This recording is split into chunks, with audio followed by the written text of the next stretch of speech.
Hello everyone. Welcome to another video of mine on Vedic Astrology. Um, I'm guessing that this would be a very short one. It's a very straightforward one. Um, Often, many times I've been asked this question: what is the difference between Vaakya Panchangam and Thiru Ganitham Panchangam or Thiru Ganitham system?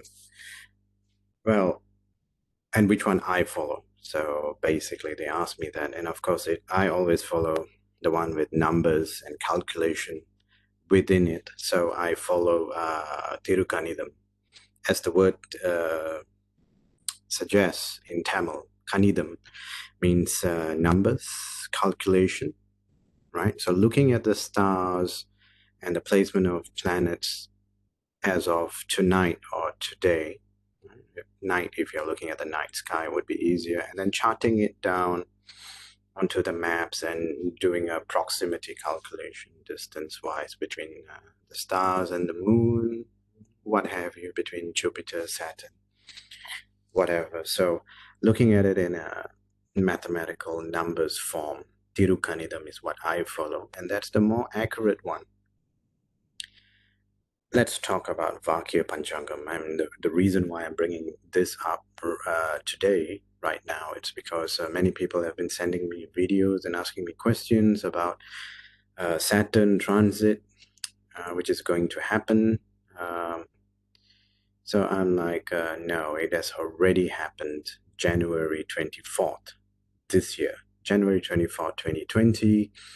According to Thiru Ganitham, according to the calculation, in the night sky, Saturn has already moved from Sagittarius to Capricorn earlier this year, 24th of January. The move has already happened. It's not happening now. Obviously, Vaakya Panchangam, the discrepancy is quite huge. As you can see, one is January, the other is end of the year, about 11, 12 months later. And what is the reason for that? Let's talk about what Vaakya Panchangam is.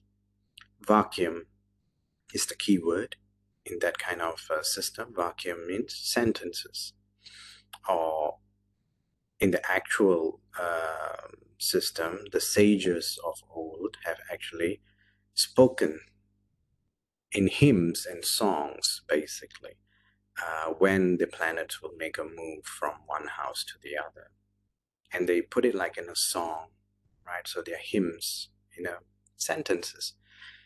Not looking at the night sky, so they have gone into like a meditative trance-like position, the sages, and what they do is basically they chant out the sentences of which planet and which stars are going into which quadrant or which bhava. And as you can imagine, there would be instances where it is correct, but it has sort of like, the window has sort of shifted between the two, right? So it's kind of cascading. So there will be points where they do intersect. So it looks like it is accurate, but it's actually not. Like I said, Saturn has already moved to Capricorn, from Sagittarius to Capricorn in January this year, already done. But now, 12 months later, 11 months later, is when Vaakya Panchangam is saying that it's moving between those two houses when it's already happened. So if you look in January next year, you would see that, yeah, it's kind of true. Vaakya Panchangam and Thiru Ganitham both are saying that Saturn is in Capricorn alongside Jupiter. Now, I'm going to debunk that theory right now, that Vaakya Panchangam is not really, it's not accurate. Not at all. And I'll tell you why. If you recall, 2 weeks ago, there was a lot of excitement about Saturn and Jupiter in close proximity in the night sky, especially here in Australia, around Melbourne and South Australia, even as far as Canberra, Sydney. You are able to see I think early in the morning, around 4, 5 a.m., you can see the two planets are in close proximity. I mean, they look like stars in the night sky, but you do see them, right? And that has happened in that close proximity. I think they are calling it the Christmas star, kind of a misnomer because they are both planets, but they have acknowledged that it hasn't happened like this in a long time, this kind of proximity. So it has happened, and Thiru Ganitham has correctly predicted that Jupiter has moved into the same house as where Saturn is, so it's in Capricorn in November 23rd, if memory serves me well. And Jupiter is much quicker in its motion than Saturn. Saturn, like I said, takes about 2.5 years in each house. Jupiter takes about 13 months, slightly more than a year. And it is going closer to Saturn, and hence you got the effect in the night sky that you saw. I'm going to share the link of that news in CNN in the link below of this video, in the YouTube description of this video. So please click on it. Feel free to browse through the news and do leave a comment in the comment section.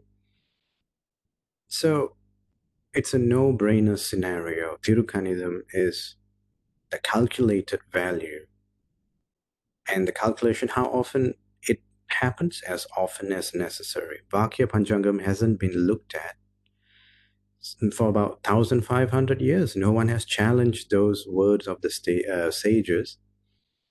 I'm not saying that they are wrong, but there is, in the engineering world, we call it that there is an error rate. There's some proximity for error that you have to account for. You have to allow for error. So the error right now is about 11-month difference. Just imagine this scenario. It's an example. Let's say you are a 10-year-old child, school-going student, right? So you're 10 years old and you've bought a shoe size 6 at 10 years old. Now you're approximating that at 15 years old, your feet size should be around 10 or 11. Let's say 11 at 15 years old. So 10 years old, it was 6.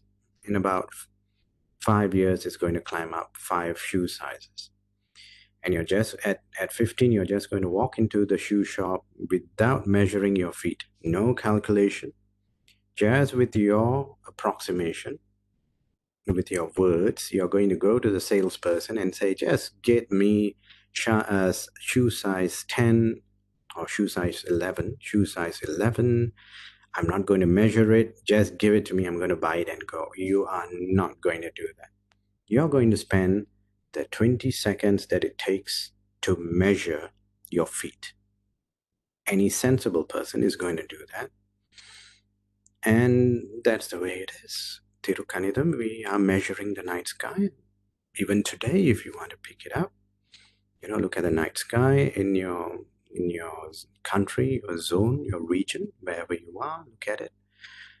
Make an approximation between the two, whichever two planets or two stars, right? And you look at the Thiru Ganitham South Indian chart today, it is accurate. Degrees, minutes, seconds.